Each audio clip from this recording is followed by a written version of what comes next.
Let's take a look at some of the lighting that was done in some of these scenes. So I have the panda in the jungle scene open over here. So to see what the lighting was in the scene, I'll simply go to Window, Outliner, and under Show, right over here, instead of searching for all my lights, the easiest way is go under Show, Objects, and I'm simply going to say Show me only the lights. So right over here you can see that it's got two ambient lights, and they're just being renamed New Panda THI-SKEL and so on, and it's ambient light 1 and 2.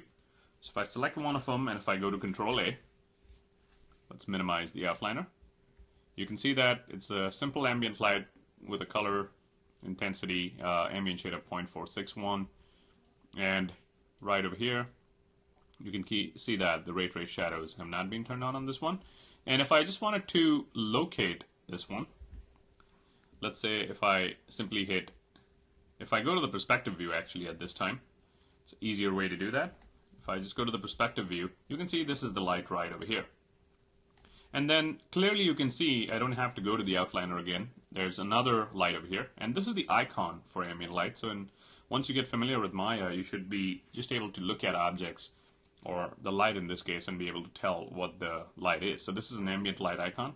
So this one again is an ambient light. If I go to Control A on this one, you can see again it's got default white color and the intensity and so on. And what if I just go to my camera view right now, and let's also turn on lighting over here, use all lights, which the hotkey for that is 7. So if I just hit 7, you can see that it toggles that button on and off. So give it a second. So I'm just going to turn it on from here right now. You can see that immediately some lighting is taking effect.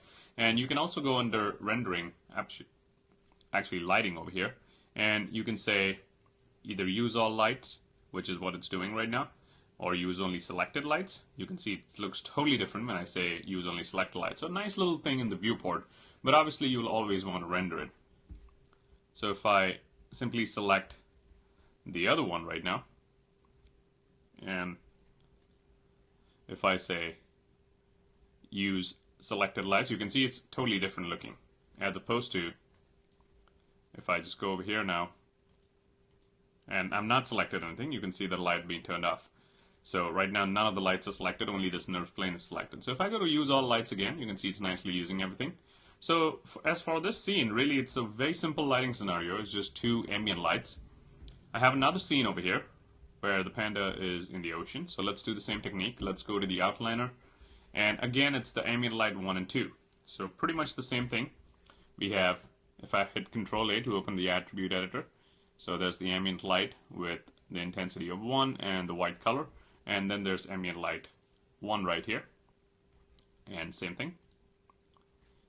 So pretty simple approach as far as lighting goes in the scene. And the cool thing about this scene is the textures are so vibrant, everything looks so nice. So really some simple ambient lights are getting the job done to get us some really good rendering.